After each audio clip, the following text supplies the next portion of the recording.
Le gouverneur intérimaire du Haut-Katanga a accordé son hospitalité ce mercredi 29 octobre 2025 à la délégation du ministère de l'Enseignement supérieur et universitaire conduite par le recteur de l'UNILU, Gilbert Kishiba Fitoula. La délégation venue de Kinshasa est allée s'enquérir de l'état d'avancement des préparatifs de la grande cérémonie de remise des insignes honorifiques au chef de l'État Félix-Antoine Tshisekedi Tshilombo. Au cours de cet échange, le recteur Gilbert Kishiba Fitoula et toute sa suite ont salué l'implication du gouverneur intérimaire dans les travaux préparatoires de cet important événement, a indiqué le recteur de l'UNILU, Gilbert Kishiba Fitoula.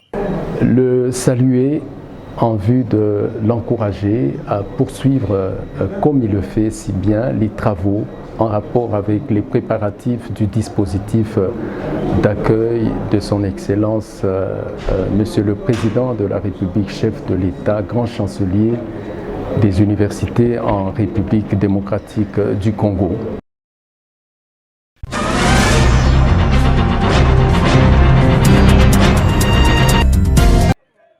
Au parking central de Kanyaka, l'autorité provinciale accompagnée du commissaire provincial de la police, le général Blaise Kilimbalimba et les responsables de tous les services commis à ce poste a effectué une visite d'inspection afin de se faire une idée précise du fonctionnement de ce site considéré comme l'un des principaux générateurs de recettes pour la province. Ces descentes sur terrain visaient à identifier les causes de la baisse des recettes et voir comment proposer des pistes et des solutions pour une meilleure mobilisation des recettes publiques. Au cours de la visite, aucun détail n'a échappé à l'attention de Martin Kazembe Choula, qui n'a pas hésité à s'entretenir directement avec les responsables du parking. Le chef de l'exécutif provincial a rappelé à l'ordre certains responsables afin de garantir le bon fonctionnement de ce site stratégique qui reçoit en moyenne 600 camions par jour, tant à l'importation qu'à l'exportation. Pour assurer la traçabilité des faux générés par le parking, le gouverneur intérimaire a ordonné que tous les paiements se fassent désormais par voie bancaire. Lors de cette visite d'inspection, Martin Kazembe Choula a relevé plusieurs failles dans la gestion du parking. Il a formulé diverses recommandations en vue d'améliorer la transparence et l'efficacité des opérations à cet endroit où sévissent souvent des embouteillages monstres. Martin Kazembe Choula et sa suite ont également découvert l'existence des parkings secondaires dont certains sont gérés par des expatriés. Ces sites, souvent dépourvus de dispositifs sécuritaires et de présence policière, fonctionnent dans une irrégularité totale et représentent un manque à gagner important pour la province. Face à ces constats, le gouverneur intérimaire a annoncé son intention de remettre de l'ordre dans ces secteurs afin de permettre à la province de capter l'ensemble des recettes qui lui sont dues. Dans le prolongement de sa tournée, Martin Kazembe Choula s'est rendu au poste de péage provinciaux de Kipushi et de Kasangiri où il a encouragé les agents à travailler avec assiduité pour renflouer les caisses de la province, indispensables à la mise en œuvre de la politique gouvernementale locale.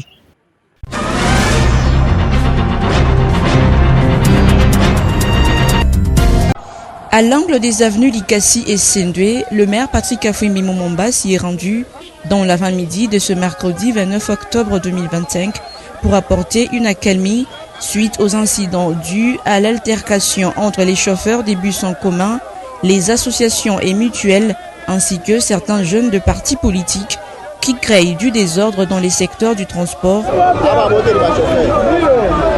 Ces derniers sont accusés de multiplier d'autres frais fantaisistes aux opérateurs des bus. On a informé que les jeunes sont parti politique. On a tracassé les chauffeurs. On a empêché kutumika kazi vile na fai. Les messages tulipata mzuri. En tant qu'autorité urbaine, hatuwezi croiser mikono face à une situation. C'est pourquoi Suite aux événements tragiques en répétition causés par les jeunes militants de quelques partis politiques bien connus à travers la ville, le maire Patrick Afouimbi a, dans un ton très ferme, mis en garde les responsables de ces partis politiques. Ma service à sécurité iko bien informé, na bien instruit. Tutaanza kubalokota moya moya. Na tutabasambisha en flagrance. Na ile procès yabo itapita na kwa media batakuia po exemple. Hii ma parking aina ya ba individu, hii ma parking aina na ma parti politique. Hii ma parking ni ya l'État na ya ba chauffeur. Na ba chauffeur wanapasha kutumika à l'aise. Wanapasha kutumika mquietude. Na chie tuko pale njoo kusécuriser bale ba chauffeur, bale ko ma parking. Na on va tout faire. Je vais inviter les responsables de ma parti politique pour leur dire batoshe bale bantu yabo. Pale tutaanza kubalokota atupende kuona mtu hata moya chef wa parti politique akuya hapa sema mnatubambia biana bibi. Bo benye banze tu. Sous les ovations, des Louchois visiblement émus de voir leur autorité qui porte à cœur les problèmes réels de la société. On a besoin ya kimya muvile yetu ya Lubumbashi na tutamisaidia njuu ya ile tuko pale. Je pense do message ile likuya nayo tutabewa ma disposition njuu ya kumaliza ile makelele. C'est dans cette ambiance conviviale que le maire s'est séparé de la foule réunie spontanément pour la cause.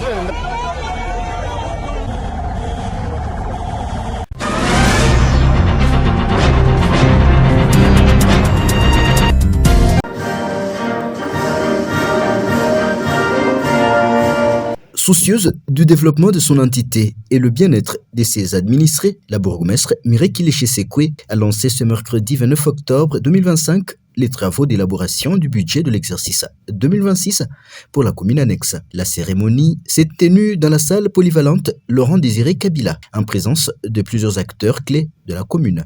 Étaient notamment présents le bourgmestre adjoint Jean-Louis Mukenge Bassois, les membres du conseil communal de la commune annexe, les chefs de division du plan du budget décentralisation, le chef de bureau de la commune annexe, les chefs de quartier, les membres du comité local de développement CLD, les administrateurs des marchés ainsi que d'autres invités de marque. Et dans son allocution, Lanzovo du Haut-Katanga a souligné les multiples défis auxquels fait face la commune annexe et a lancé un appel à la rigueur, à la transparence et à la production des données fiables pour un budget réaliste et efficace. Gérer, c'est prévoir. La commune annexe doit disposer d'un budget pour répondre aux multiples besoins exprimés par sa population. L'expression du développement et la bonne gouvernance. Ceci étant, la commune annexe a des défis énormes à relever qui demandent le concours de tout acteur qui s'éveille pour la bonne marche de notre entité. Nous demandons l'implication totale de tous, les services d'assiette et mobilisation des recettes, de toutes les activités de la société, les acteurs étatiques et non étatiques au développement, représentés par les ONG, la société civile et les structures représentant la communauté, les CDK dans chaque quartier et les CLD au niveau communal.